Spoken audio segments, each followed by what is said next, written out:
하늘 아래 종교와 기독교의 차이가 뭐냐? 기독교는 십자가 앞에 나가서 자기 죄를 고백하고 자백하는, 그래서 십자가 보혈로 제사함 받는 것이 기독교의 특징이에요. 네, 하늘 아래 종교는 계명을 무시해 버립니다. 그것은 2000년 전에 하나님의 아들이 십자가에 못 박혀 죽으실 때 계명이 다 해결됐다. 율법이 필요 없다. 그러면 십자가 앞에 갈 필요가 없는 거죠. 그래서 사도 바울은 그렇게 설명하잖아요. 계명이 율법이 왜 필요하냐? 나를 죄인으로 만든다. 그래서 율법이 없을 때는 내가 죄인이 아니었는데 율법이 오니까 내 죄가 살아났다. 죄가 살아났다는 말은 죄가 드러났다는 얘기. 내가 죄인인 걸 아니까 마땅히 십자가 앞에 갈 수밖에 없잖아요. 그런데 율법이 없으면은 내가 죄인인 것이 드러나지 않으니까 십자가가 필요 없는 거예요. 하늘 아래의 종교는 율법을 경한시한다. 우습게 본다는 거죠. 그러나 기독교는 주님 말씀하신 대로 부자 청년이 찾아왔을 때 뭘 요구했습니까? 내가 영생을 얻기를 원합니다. 그랬을 때 주님은 여러 가지 필요한 것 말씀하시지 않으시잖아요. 한 가지, 계명을 지켜라. 계명을 지켜라. 항상 기억하시에요. 계명의 중요성을 내가 올바로 알아야만이 내가 어두운 세상에서 밝은 빛을 바라보고 생명의 길을 갈 수 있다. 근데 어리석은 사람들은 계명이나 율법을 싫어한다는 얘기예요. 왜? 죄가 드러나는 거 싫은 거예요. 내가 얼마나 큰 죄인이냐는 것을 싫은 거예요. 그러니 내가 하나님 말씀을 읽어도 어디에 초점을 맞추느냐 그 얘기예요. 어디에 초점을 맞추느냐? 계명을 왜 주셨느냐? 사도 바울이 설명하잖아요. 계명을 주신 것은 다르게 주신 것이 아니다. 출애굽한 사람들이 범법함 때문에 죄를 짓는 것 때문에 주신 것이다. 400년 동안이나 애굽에 갇혀 있으면서 애굽에는 12가지 신이 있어요. 각종 하늘 아래 신을 400년 동안 그런 속에서 묻혀 있으면서 처음에야 요셉이 국무총리였을 때야 그렇지 않았죠. 그렇지만은 이제 야곱이 죽고 또 요즘 말하면 정권이 교체됐다. 그것은 이제 애굽에서는 아브라함 때는 구왕조 시대고 요셉 때는 중왕조 시대고 요셉을 알지 못하는 다른 왕이 등극했다. 신왕조 시대거든요. 그러니까 그때는 이제 하나님을 섬긴다는 것 자체가 섬기지 못하게 하니까. 그러니까 애굽에 있으면서 애굽 신 12가지 신을 선택해서 섬기게 했다. 같이 핍박이 계속 되니까 세상에서 편안하려고 그러지. 누가 핍박을 당하면서 하나님 섬기려고 하는 사람이 얼마나 있습니까? 그러니까 그런 제사장 집안이나 몇몇 집안을 빼놓고는 그렇게 하나님을 섬기는 하나 절대적이다 하는 것은 희미해졌어요. 말이 400년이 여러분. 그러니까 가진 핍박 가운데서도 올바로 하나님만 섬기는 그런 집안이 몇이나 됩니까? 근데 하나님이 준비해 놓으신 것은 뭘 준비해 놓으셨느냐? 제사장 집안에 모세를 준비해 놓으셨다. 그러니까 우리가 제사장 하면 뭐 대단한 그런 집안으로 알지만은 이방신도 제사장은 얼마든지 있어요. 이방신을 섬기는 제사장들이 얼마든지 있잖아요. 모세를 준비해 놓으셨다. 그래서 모세를 통해서 계명을 받게 하셨다. 그게 출애굽한 이스라엘 백성이 마땅히 지켜야 될 범법하지 못하도록 지켜야 될 계명인데 계명의 하위법이 율법이잖아요.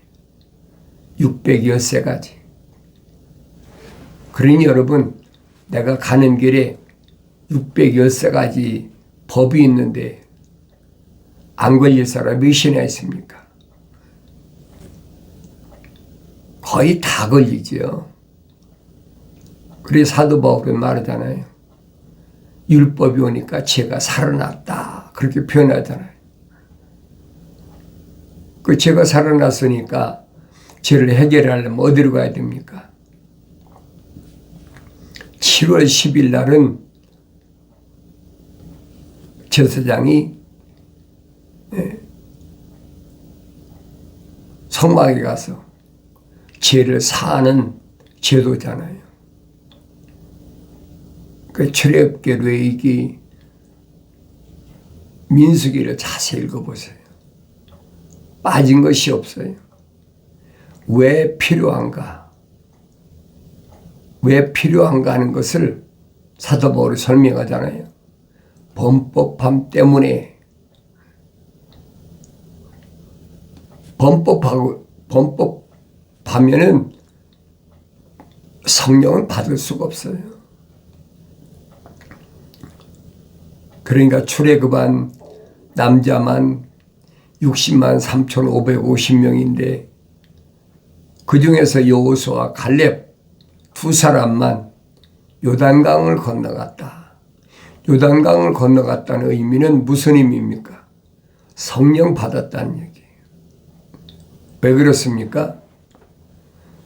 창세기 1장 2절에 기록되어 있잖아요. 땅은 공허하고 혼돈하고 흑암이 깊음 위에 있고 하나님의 영은 성령은 수면에 운행하셨다. 수면에 거니셨다. 수면에 거니셨다는 말은 물을 다스리는 천사와 함께 하셨다는 거예요. 그러니까 하나님의 아들이 요단강가에서 침례받으실 때 성령이 임하셨다. 성경은 그 말씀해 주고 있거든요. 그런데 하늘 아래 종교는 그것을 하나의 제도화 시켜가지고 의식이죠. 아무나 와서 내가 침례받으면 뭐가 다 해결되는 것으로 잘못 알고 있어요. 상관없어요. 하늘 아래 종교에 뭐 이렇게 하든 저렇게 하든 그런 피조물이 의식을 가지고 무슨 문제가 해결되는 것으로 잘못 알고 있으니까 그것이 잘못됐다고 한다고 해서 그 사람들이 고쳐집니까? 안 고쳐지는 거예요. 늘 말씀드리잖아요. 내가 세상에 태어나기 전에 내 어머니 모태에 있을 때 하나님의 거룩하신 사랑의 생명호흡이 들어왔느냐 안 들어왔느냐 그 얘기예요. 하나님의 거룩하신 사랑의 생명호흡이 들어온 사람과 안 들어온 사람 딱 나눠지잖아요.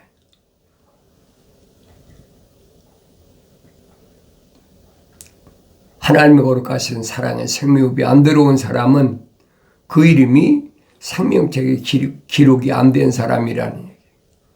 생명책에 기록이 안 된 사람은 어차피 세상 끝날에 심판하실 때 불못에 몽땅 다 집어 던져라. 그런데 무슨 필요가 있습니까? 그런 사람은 하늘 아래서 뭐 여러 가지 의식도 하고 별의별 짓 다 하게. 그럼으로 인해서 자기가 제사함 받는 줄 착각하고 있다니. 한 번, 두 번 얘기해서 안 들으면 얘기할 필요가 없어요. 하나님의 거룩하신 뜻은 언제나 누구에게 초점이 맞춰져 있느냐? 생명책에 그 이름 기록된 사람만 초점이 맞춰져 있다. 자연인은 해당이 안 됩니다. 자연인에게 아무리 얘기한다고 해도 그들이 듣나요? 사도 바울은 그렇게 설명하잖아요. 자연인은 하나님의 영의 일을 받아들이지 않는다. 왜? 어리석게 생각한다는 거예요. 어리석지요. 창세기 1장에 하나님께서 우리 형상과 우리의 모습을 닮은 사람을 창조하자. 그 자체를 못 믿는 거예요. 왜? 과학이라는 것이, 과학은 이 껍데기잖아요. 육신적인 거잖아요. 그것만 가지고 얘기하니까 어리석다고 생각하는 거죠. 하나님의 형상을 안 닮은 사람이 하나님의 모습을 닮을 수가 없고, 그렇다면 하나님의 거룩한 사랑의 생명호흡이 들어간 사람은 어떤 사람이냐? 그 사람은 하나의 살아있는 혼이 된 사람이다. 생명이 있는 혼이 있는 사람. 그 사람에게는 율법이 필요한 거예요. 아무리 유대인들에게 계명도 주시고 또 율법도 주시고 성막도 주셨지만은 그들에게 필요한 게 뭐냐는 거예요. 그들이 요구하는 건 뭡니까? 애굽에서 먹던 마늘이나 부추나 애굽에서 고기 가마솥에다 삶아 먹던 그런 것만 추구하고 있는 거예요. 과거로 돌아가려고 하는 거. 성경은 아니거든요. 과거의 잘못된 것을 깨끗이 씻어버리는 그런 작업을 누가 하셨느냐? 하나님의 아들이 육신 입고 오셔서 십자가에 못 박혀 죽으실 때 물과 피를 다 쏟으셨어요. 누구를 위해서? 생명책에 그 이름이 기록된 주님이 선택한 그 사람들을 위해서. 그렇지 않은 사람이야 필요합니까? 십자가 보혈이 왜 필요합니까? 십자가 보혈이 주님의 피가 필요한 사람이 있고 필요치 않은 사람이 있다는 얘기예요. 누구에게 필요한가? 하나님의 거룩하신 사랑의 생명호흡이 들어간 사람만 필요한 거예요. 그렇지 않은 사람은 필요가 없어요. 죄가 없다고 생각하는데 그 필요하겠습니까? 왜 나는 누구냐는 거예요. 하나님 말씀을 읽을 때마다 책망을 듣는 사람인가 아닌가? 나 자신을 돌이켜봐야지요. 책망으로 들려야 그게 정상이에요. 책망으로 들려야 그 사람이 십자가 앞에 나가는 겁니다. 근데 하나님 말씀 읽어도 아무 감각이 없어. 지나간 하나의 이스라엘이라는 민족의 역사에 불과한 거지 나하고는 상관이 없어. 그런 사람은 아무리 성경을 많이 읽어도 하나님 말씀하고는 상관이 없는 사람이에요. 그런데 하나님 말씀 읽을 때마다 책망으로 들려지거든요. 출애굽기, 레위기, 민수기, 신명기를 떠나서도 여러분 재판관계나 사무엘상하, 열왕기상하, 역대상하 읽어보세요. 그거 보이잖아요. 뭐가 보여야 돼? 내가 보여야지. 생명책에 그 이름이 기록된 사람과 생명책에 그 이름이 기록되지 않은 사람과 그게 보여야 된다는 거예요. 창세기 4장부터도 창세기 6장 노아 시대까지 보세요. 거기 보여야 되잖아요. 하나님의 거룩하신 사랑의 생명이 들어간 사람, 안 들어간 사람, 그게 보여야 되잖아요. 안 보이는 사람은 거룩한 하나님의 사랑의 옵이 들어가지 않은 사람이고, 또 안 보이는 사람은 아직도 어리기 때문에 안 보이는 것도 있어요. 부지런히 갓난 아기들로서 순수한 말씀에 젖어 사모하라.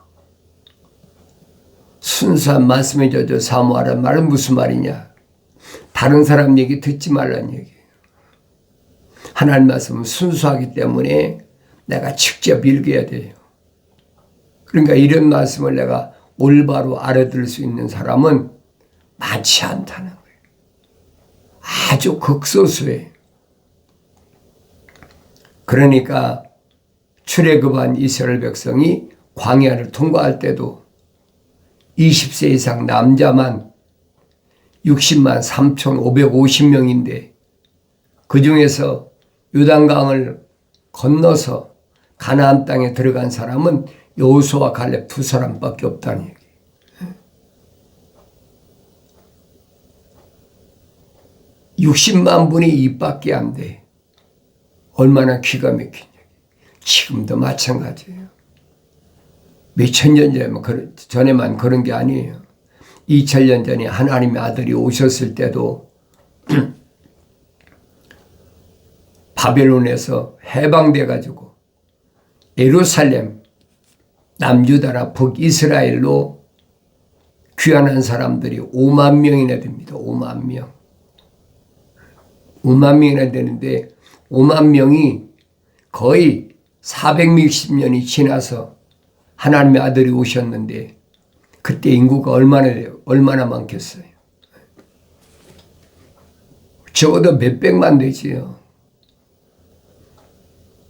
이집트에 75명이 야곱이 들어갈 때 75명이 들어갔다 그랬는데 400년 만에 나왔을 때도 수백만이 됐는데 5만 명이 예루살렘으로 남유다나 북이스라엘을 귀환했는데 400년이 지났는데 수백만이 안 되겠습니까? 안 돼도 3,400만은 된다는 얘기예요.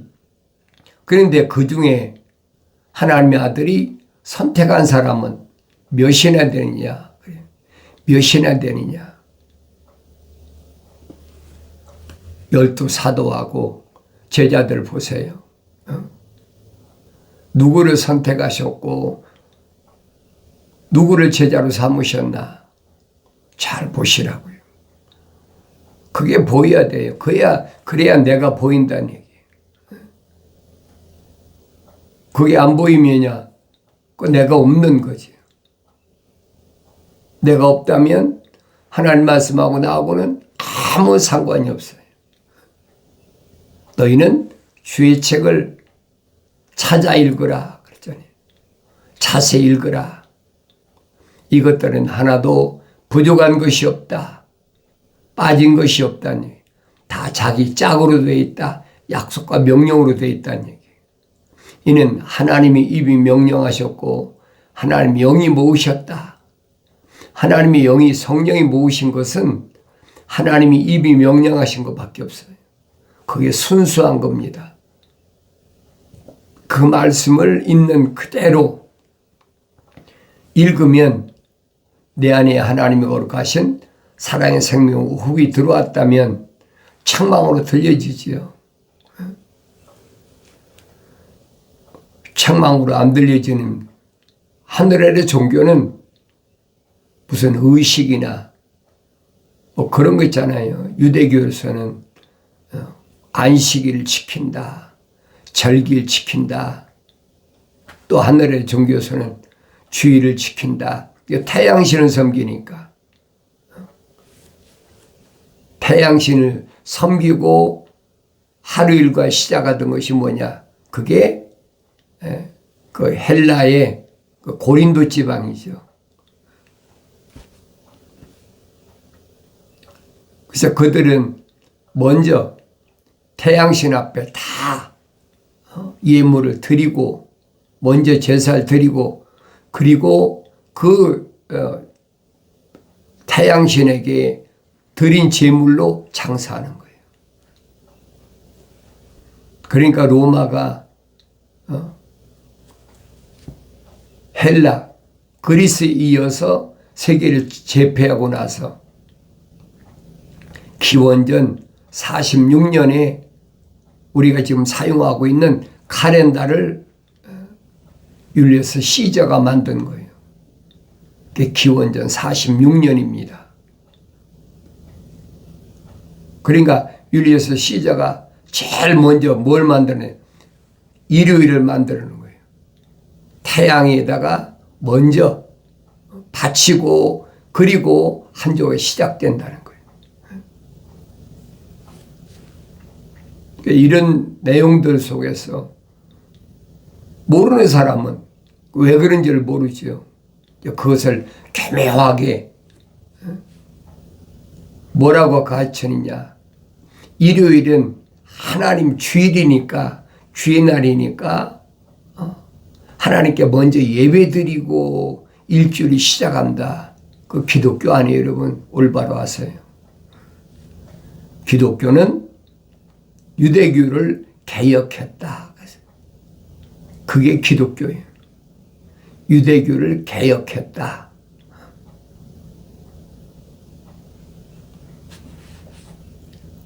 그걸 깨닫지 못하는 사람은 하늘 아래서 어떤 종교적인 의식 그런 걸 행함으로 인해서 내가 뭐가 되는 것처럼 착각하게 만드는 거예요. 기독교는 아니에요. 기독교는 미리 아심받은 자, 내가 세상에 태어나기 전에 미리 아심받았다. 다윗이 고백하잖아요. 내가 어머니 태에 있을 때 하나님이 나를 덮으셨다. 하나님께서 나를 간섭하셨다. 그것을 다른 말을 복 주셨다. 5장 6보가 완성되기도 전에 사지가 완성되기도 전에 하나님께서 나를 간섭하시고 복 주시고 덮으셔서 나의 모든 머리카락 하나까지 다 세심받아서 책에 기록됐다는 거예요. 그때 내 이름이 기록된 겁니다. 그런데 나는 세상에 육신 입고 나오면 난 아버지 어머니가 이름을 져주잖아요. 그 육신적인 이름이에요. 그 내 이름이 아닙니다, 여러분. 성경을 안 읽는 사람 많아요? 모르지요. 그래서 요한계시록 가면 주님이 약속하시잖아요. 생명책에 기록된 사람은 다 누구냐? 계명이 새겨진 사람. 돌이니까 돌에다가 계명이 새겨진 사람. 그 사람은 예수 십자가 보혈로 깨끗이 시침받았기 때문에 희어졌다. 깨끗하다. 흰 세마포를 입었다. 같은 얘기예요. 그게 흰돌이 됐다는 거예요. 그 흰돌에다가 그 사람의 이름을 기록해 준다는 거예요. 그래서 받은 자 외에는 모른다는 겁니다. 알 수가 없어요. 근데 우리는 하늘의 종교는 뭐랍니까? 천국 가서 만납시다. 천국이 이게 놀이터입니까? 착각하게 만드는 거예요. 얼마나 그럴듯해요. 우리 이 땅에서는 못 만났어도 천국 가서 만납시다. 착각하고 있는 거예요, 여러분. 기독교는 아니에요, 여러분. 올바로 하세요. 여러분과 내 이름은 생명책에 기록되어 있기 때문에 주님 말씀하시잖아요. 너는 돌이다. 페트로스. 그 돌에는 반드시 계명이 새겨져 있어야 되는 거예요. 모세가 시내산에서 40일 동안 2번씩이나 금식하면서 새긴 게 계명이잖아요. 그 계명이 마음판에 새겨진 사람은 천하무적이에요. 아무리 육신이 고통스럽고 육신이 어려워도 흔들리지 않지요. 그 왜냐하면 이건 하나의 틀이니까. 어차피 흙은 흙이니 돌아갈 거니까 나는 흔들리지 않는다는 얘기. 그런 사람을 우리는 흰돌이다. 거기다 이름을 기록해 주신다고 그랬잖아요. 너희 새로운 이름을 기록해 준다. 그래서 받은 자밖에 모른다. 그 흰돌을 받은 사람은 무덤에 있을 때 마지막 나팔에 이름을 부른다는 얘기. 아무나 부르는 게 아니에요. 사도 바울이 설명하잖아요. 마지막 나팔에 분명히 이름이 불려지는데 그때는 육신의 이름이 아니에요. 육신은 물과 피가 다 쏟아졌기 때문에 한 줌이 흙이 돼버리는 거예요. 진짜 내 이름은 돌 안에 새겨져 있다는 얘기예요. 주님이 약속이잖아요. 그 약속이 믿어지는 사람이 그게 그리스도인이에요. 아무나 그리스도인이 되는 게 아닙니다. 그래서 그 약속이 믿어지는 사람, 그 명령에 순종하는 사람, 하나님의 아들이 십자가에 못 박혀 죽으셨다가 3일 만에 부활하셔서 40일 동안 무한 증거로 나타내시고 승천하실 때 구경한 사람들이, 목격한 사람들이 한 500명 가까이 되는데 그 중에서 주님의 약속을 믿고 명령에 순종한 사람은 120명밖에 안 되잖아요. 나머지는 다 어디 갔습니까? 승천하는 모습을 목격했다고 그랬어요. 그런데도 다 탈락돼 버렸어요. 120명밖에는 예루살렘을 떠나지 않고 있다가 약속하신 성령이 임하셨다. 사도행전이 정확히 기록되어 있잖아요. 나는 그 120명 안에 끼어 있어야 돼요. 하늘로 승천한 주님을 목격하면 뭐 할 겁니까? 목격했는데도 성령 받지 못하면 탈락하는 거예요. 하나님이 형상만 닮아서 안 된다는 거예요. 모습을 닮아서 완성되어야 된다. 그게 기독교 핵심입니다. 핵심 교리예요. 그래서 항상 창세기 1장, 2장, 3장을 날마다 읽어가면서 하나님 아버지께서 나에게 무엇을 말씀하시나 내 아들아 부르시는 음성을 듣고 책망받고 돌이켜서 약속하신 부어주시는 성령 받아서 완성됨으로 하나님 아버지의 거룩한 뜻이 이루어지기를 바랍니다.